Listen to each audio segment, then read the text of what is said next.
నమస్తే, welcome to our channel. Konda Surekha చేసినటువంటి వ్యాఖ్యలు ఇటు తెలంగాణ రాజకీయాల్లో అటు సినిమా ఇండస్ట్రీలో రెండు కూడా పెద్ద దుమారమే రేపాయి. ఎట్లేదన్నా కూడా సినిమా ఇండస్ట్రీలో ప్రతి ఒక్కరూ దీని మీద తీవ్రమైన విమర్శలు అయితే చేస్తున్నారు. అలాగే ఇటు రాజకీయాల్లో కూడా ఒక ప్రకంపనలు సృష్టిస్తున్నాయి. సో ఒక్కసారి మనతో పాటు ఉన్నారు బీఆర్ఎస్ లీడర్ చిట్టిబాబు గారు. ఒక్కసారి ఆయన అడిగి తెలుసుకునే ప్రయత్నం చేద్దాము. రైట్ సార్, నమస్తే. రైట్, మీరు ఇప్పటివరకు చాలా ఛానల్స్లో మాట్లాడుతూ ఉన్నారు.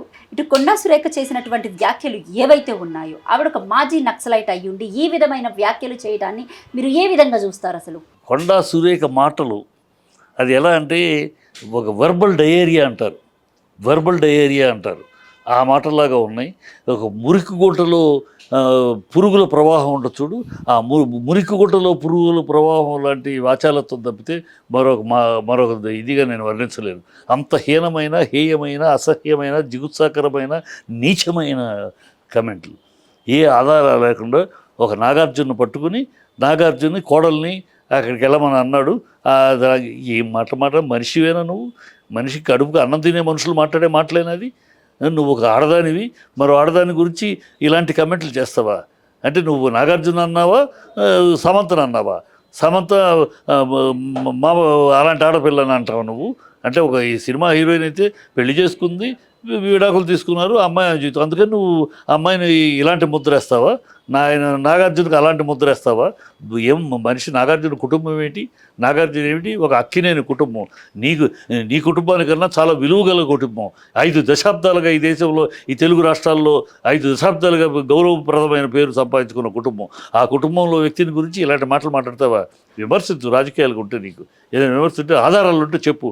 ఎస్, క్యారెక్టర్ ఆధారాలు చెప్పకూడదంటే చెప్పకూడదు, చెప్పాలో ఆధారాలు ఉంటే చెప్పు.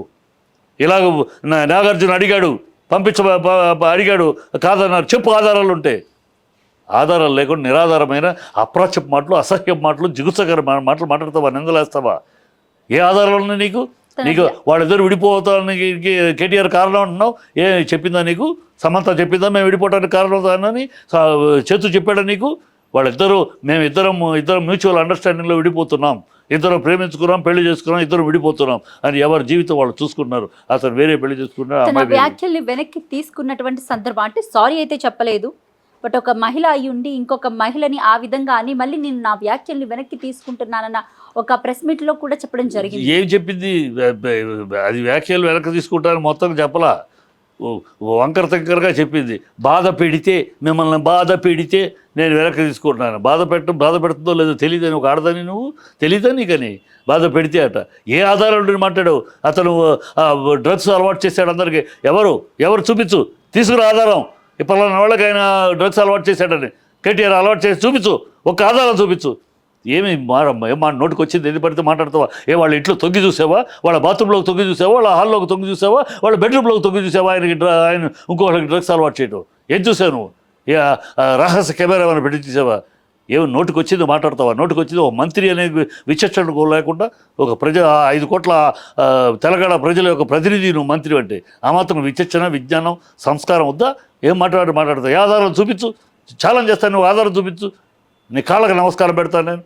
అదే కేటీఆర్ గారిని నీ ముందు నిలదీస్తాను నేను, నీ ముందే నిలదీస్తాను. ఏం మాట్లాడుతావు? అమ్మాయిలు వచ్చి హీరోయిన్ తట్టుకోలేక నీ దగ్గరికి ఎవరు చెప్తారు? ఎవరా చెప్పిన హీరోయిన్ ఎవరు? చెప్పు, పేరు చెప్పు, ఒక్క పేరు చెప్పు. ఫలానా హీరోయిన్ నా దగ్గర వచ్చి ఇలా బాధపడిందని చెప్పు. ఎందుకు గాలి బాటలు? దీన్నే అంటారు డయేరియా, వర్బల్ డయేరియా నీకుంది. అందుకని మాట్లాడుతావు అలాంటి పిచ్చి మాటలు. ఇదే అంశానికి సంబంధించి కొండా సురేఖ కేటీఆర్ మీద చేసిన వ్యాఖ్యల్ని మాత్రం నేను వెనక్కి తీసుకుని అవసరమైతే నా మీద డిఫమేషన్ కేసు వేశారు కనుక నేను వెళ్ళి కోర్టుకి వెళ్ళి తేల్చుకుంటాను. ఏ కోర్టులో వాళ్ళకి అలవాటే, కాంగ్రెస్ వాళ్ళకి అలవాటే. వాళ్ళ అధినాయకుడు రాహుల్ గాంధీ ఉన్నాడుగా, 3 సార్లు ఇప్పుడు కోర్టులో క్షమాపణలు కోరాడు. 3 సార్లు ఇలాగ పిచ్చివాగుళ్ళు మోడీ గురించి వాగి 3 సార్లు కోర్టుకు వెళ్ళటం, క్షమాపణలు కోరటం 3 సార్లు అయ్యింది. కనుక జైల్లో కూడా వెళ్ళాడు. కనుక ఇవన్నీ వాళ్ళకి అలవాటు. ఇప్పుడు ఆ అలవాటులో నేను అలా కంటిన్యూ అవుతాను. నేను జైలుకి వెళ్ళినా, పోలీస్ స్టేషన్కి వెళ్ళినా, కోర్టుకి వెళ్ళినాకే నాకు శిక్ష పడ్డాక నేను క్షమాపణ చెప్తానంటే కర్మ.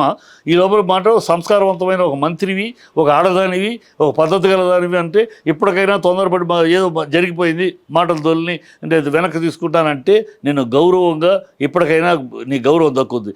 లేకపోతే నిన్ను మనిషిగా కూడా చూడరు ఈ ప్రజలు. ప్రతి ఆడపిల్ల నిన్ను నిలదీస్తుంది సురేఖ్ గారు. ప్రతి ఆడపిల్ల నువ్వు అన్నది ఒక సమంతని గురించి అని అనుకోకు. సమంత అంటే ఒక జాతిని ఒక ఆడపిల్ల అంటే హీరోయిన్గా ఉంటే నీ దృష్టిలో పతితలా? హీరోయిన్లు అయితే ఏం మాట్లాడుతున్నావు అంటే ఒక హీరోయిన్ ఒకరితో మాట్లాడితే పడుకున్నట్టేనా? ఒక మొగాడితో మాట్లాడుకుంటే పడుకున్నట్టేనా? అంటే నువ్వు ఎంతోమంది మొగాళ్ళతో మాట్లాడుతున్నావు, దాన్ని ఏమనాలి నేను? మేము అనదలిస్తే చాలా అనగలం, నీకన్నా ఎక్కువ మాట్లాడగలం, నువ్వు తల ఎత్తుకోలేని స్థాయిలో మాట్లాడగలం. మాట్లాడేటప్పుడు ఒక విచక్షణ కావాలి. నువ్వు ఒక మంత్రిగా మాట్లాడు, మంత్రిగా ఒక నిబద్ధతతో మాట్లాడు, ఒక ఆధారాలతో మాట్లాడు. గాలి మాటలు తీసుకొచ్చి గాలి మాటలకు మాట్లాడు. నువ్వు రాజకీయంగా ఏమైనా మాట్లాడు, నీ ఇష్టం. రాజకీయంగా నువ్వు మాట్లాడితే రాజకీయంగా కేటీఆర్ దిమ్మ తిరిగే సమాధానాలు ఇస్తాడు. వ్యక్తిగతంగా ఒక మనిషిని వ్యక్తిగత పర్సనిఫికేషన్ వ్యక్తిని పట్టుకుని నువ్వు అతని పర్సనల్ ఇమేజ్ని, అతని పర్సనల్ వ్యక్తిత్వాన్ని కిందపరిచే విధంగా ఆధారాలు లేకుండా ఆధారాలు లేని ఆరోపణలు చేయటం ఇది తగదది. నువ్వు ఖచ్చితంగా దీనికి మూల్యం చెల్లించాల్సి వస్తుంది. ప్రజలు నిన్ను అసహించుకుంటున్నారు. ప్రజాప్రతినిధులు ఎవరైనా కూడా ఇప్పుడు బేసిక్గా జరుగుతున్నటువంటి అంశాలు ఏవైతే ఇప్పుడు హైడ్రా దగ్గర నుంచి డ్రగ్స్ దగ్గర నుంచి లేకపోతే ఏ విషయానికి వచ్చినా కూడా ఇటు సినిమా వాళ్ళని ముడిపెడుతూ ఫస్ట్ టార్గెట్గా సినిమా వాళ్ళని వెలుగులోకి తీసుకొస్తున్నటువంటి విషయాలు కూడా ఎక్కువగా కనబడుతున్నాయి. వీళ్ళ కాంగ్రెస్ వాళ్ళు డిఎన్ఏ అమ్మ, వాళ్ళ గత చరిత్ర అంతా చూస్తే నీ కాంగ్రెస్ వాళ్ళ గత చరిత్ర అంతా వీళ్ళకి గెస్ట్ హౌస్లకి అమ్మాయిలు, ఈ దౌర్భాగ్యం వాళ్ళకి ఆలమైంది. గతంలో కూడా చూసాం కదా, కాంగ్రెస్ గవర్నర్ ఉన్నా అంతే, కాంగ్రెస్ గవర్నర్ ఉన్నా అలాగే ఉంటాయి. కాంగ్రెస్ ఢిల్లీలో గెస్ట్ హౌస్లు ఇవన్నీ చరిత్ర, గత చరిత్ర చూద్దామనుకో చాలా ఉంటాయి. బహుశా ఇప్పుడు కాంగ్రెస్ జరిగింది కనుక ఇప్పుడు తెలుసో తెలీదు నాకు తెలీదు, చాలా చరిత్ర ఉంది. ఒక పీకేటి శ్రీరామ్, ఒక కొత్త రఘురామయ్య అనే పేర్లు ఉన్నాయి. ఆ రోజుల్లో వాళ్ళ బయటకు వచ్చినాయి, వాళ్ళ కథలు, వీళ్ళ గెస్ట్ హౌస్లకి సప్లైలు ఇవన్నీ బయటకు వచ్చినాయి ఆ రోజుల్లోనే. కనుక వీళ్ళ చరిత్ర, వీళ్ళ డిఎన్ఏ. వీళ్ళకి ఆడపిల్ల అంటే గెస్ట్ హౌస్ బొమ్మలు, వీళ్ళకి ఆ బతుకులు అంతే. వీళ్ళకి ఆడపిల్ల అంటే వేరే గౌరవం, వేరే మర్యాద లేదు. వీళ్ళకి ఆడపిల్ల అంటే గెస్ట్ హౌస్ బొమ్మల కింద లెక్క వీళ్ళకి. అందుకని ప్రతి వాళ్ళని అలాగే వాళ్ళ డిఎన్ఏ అది, వాళ్ళ బతుకు అది, వాళ్ళ కాంగ్రెస్ యొక్క చరిత్ర అది. కనుక వాళ్ళు అలా మాట్లాడతారు అంతే. ఎప్పటికైనా బుద్ధి తెచ్చుకొని తనకు ఒక విలువ ఉంది. మాలాంటి వాళ్ళు ఆవిడని ఎందుకు ఇన్నాళ్ళు గౌరవించేవాళ్ళు అంటే నిన్నటితోటి అసహ్యం వేసుకున్నాడు. ఎందుకు గౌరవించేవాళ్ళు? మా తండ్రి గారు తిరుపతినేని మహారథి. మా తండ్రి గారు ఎప్పుడు మా ఇంట్లో చర్చ వచ్చారు, అధికంగా చర్చలు వచ్చి. ఇప్పుడు ఆయన చనిపోయారు కానీ ఆయన ఉన్నప్పుడు అనేక చర్చలు, ఎప్పుడు పొలిటికల్ వచ్చినా ఆడపిల్లలు ఆడనాయకత్వం వచ్చినప్పుడు మా నాన్నగారు 3 పేర్లు ఎప్పుడు ప్రకటించారు. ఒకటి గీతారెడ్డి, 2 సీతక్క, 3 కొండా సురేఖ. వాళ్ళ నాన్నగారు వీళ్ళు అందులో ఒక ధ్యేయం కోసం, ఒక సిద్ధాంతం కోసం కట్టుబడిన వాళ్ళు అని వాళ్ళ గురించి ఎప్పుడు గొప్పగా చెప్పేవారు, ప్రశంసగా మాట్లాడేవారు, ప్రశంసించేవారు. అందుకని నా దృష్టిలో వీళ్ళు అంతా చాలా గొప్ప వ్యక్తుల కింద ఫీలింగ్ నా మైండ్లో. మరి అలాగే సీతక్క చూస్తే సీతక్క మరి గౌరవంగా అలాగే నిజంగానే మా నాన్నగారు అన్నట్టు ఒక క్యారెక్టర్ చూపిస్తుంది ఆవిడ పద్ధతిలో. ఆవిడ సరే గీతారెడ్డి గారు రిటైర్ అయిపోయారు రాజకీయాల నుంచి ఆరోగ్యరీత్యా. నువ్వేంటి ఇలా తయారైపోయావని బాధేస్తుంది. నిన్నటితో అసలు ఆ ఇమేజ్, నీ మీద ఉన్న ఒక పోరాట పటిమ ఉన్న స్త్రీ, మా నాన్నగారు నీ గురించి చెప్పిన మాటలు అవన్నీ ఏంటి ఇంత హీనంగా తయారైంది ఏంటి? ఈవిడ ఇలా దిగజారుడు మాటలేంటి, ఇలా దిగజారుడు ఆరోపణలు ఏంటి? ఒక మినిస్టర్గా ఉండి, ఒక అడదారిగా ఉండి ఇలాంటి మాటలేంటి అని పటాపంచలైపోయినాయి ఈవిడ మీద ఉన్న. చివరిగా ఒకటి చెప్పండి, మూసీ నది విషయానికి వచ్చి చాలామంది పేద ప్రజలు ఈరోజు రోడ్డును పడ్డారు. సో కంప్లీట్గా ఈ విషయాన్ని అంతా డైవర్షన్ చేయడానికే కొండా సురేఖని మరి రెచ్చగొట్టి ఈ విధమైన వ్యాఖ్యలు చేయించారని అనుకోవచ్చా? 100కి 100 ఇవాళ రేవంత్ రెడ్డి ప్రభుత్వం యొక్క ఇమేజ్ డ్యామేజ్ అయిపోయింది.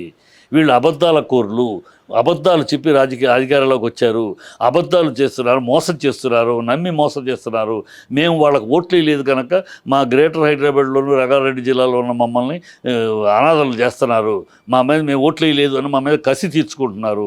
వాళ్ళ డబ్బున్న వాళ్ళని, వాళ్ళ తాలూకు వాళ్ళని కాపాడుకుంటున్నారు. ఒక పొంగులేటి అవ్వచ్చు, ఒక ఓవైసీ అవ్వచ్చు, ఒక కిరణ్ కుమార్ రెడ్డి తమ్ముడు అవ్వచ్చు, ఒక తిరుపతి రెడ్డి అవ్వచ్చు, వాళ్ళ అన్నయ్య అవ్వచ్చు, వీళ్ళందరినీ ఏమో కాపాడుకుంటే ఏదో నోటీసులు చేస్తూ మా ఇల్లు మాత్రం కూరుస్తున్నారు, మా పేదల ఇల్లు కూరుస్తున్నారు.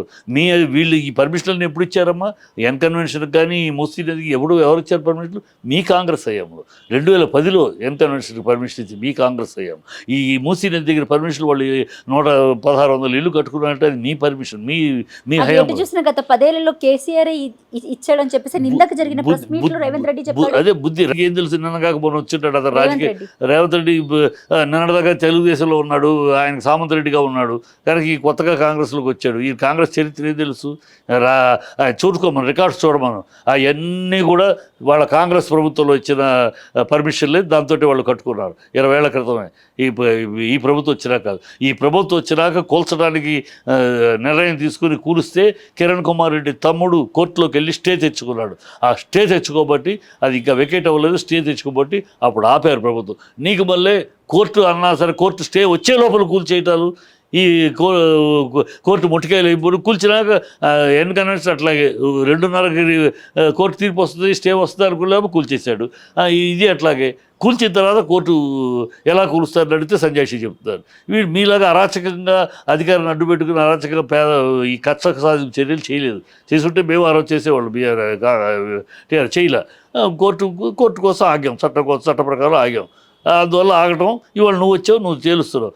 హైడ్రాని ఎవరో తప్పు చెప్పక, హైడ్రా పేరు చెప్పుకొని నువ్వు చేస్తున్న రాజకీయ క్షుద్ర క్రీడ. నీ పేదల కడుపు కొడుతున్నావు, పేదల కష్టం మీద వాళ్ళు కష్టపడి కూలి నాలి చేసుకుని రక్తాన్ని చెమటగా మార్చి కష్టపడి సంపాదించిన సొమ్ములో రూపాయి కూడబెట్టుకుని, అనాబేడ రూపాయి కూడబెట్టుకుని కట్టుకున్న ఇళ్ళయ్యి. వాళ్ళ రక్త మాంసాలు, ప్రతి ఇటుకలో ప్రతి రాయిలో వాళ్ళ రక్త మాంసాలు ఉన్నాయి. ఆ ఇళ్ళను కూలుస్తావా? వాళ్ళకి రీహాబిలిటేషన్ చేయకుండా కూలుస్తావా? వాళ్ళ బతుకులు బజారు పాలు చేస్తావా? అంత మా కషా నీకు. వాళ్ళు ఓట్లు వేయలేదు కనుక, నీకు రంగారెడ్డి జిల్లాలో హైదరాబాద్లో గ్రేటర్ హైదరాబాద్ నీకు ఒక్క సీటు కూడా రాలేదు కనుక ఇక్కడ ప్రజల మీద, ఇక్కడ కష్టజీవుల మీద, నువ్వు పేదల మీద అంత కక్ష సాధింపు చర్యలు చేస్తావా? తప్పదు రేవంత్ రెడ్డి. మీరు ఈ డైవర్షన్ కోసం ఆ అమ్మాయి చేసి ఏం చేయాలి? ఆ అమ్మాయికి ఇప్పుడు రివర్స్ అయింది. నీకు మీ ప్రభుత్వానికి కూడా హెచ్చరిక ఇది. పేదల శోకం ఘోర శాపం మారిపోవని అగ్నికణం. వాళ్ళ కంటమట కారే ప్రతి కన్నీటి బొట్టు మిమ్మల్ని దహించేస్తుంది, మలమల మాడేలా చేస్తుంది. మీ ప్రభుత్వానికి పతనం మొదలైంది. ఇది ఆరంభం. మీరు పతనానికి మీరే నాంది పలుకుతున్నారు. Take care.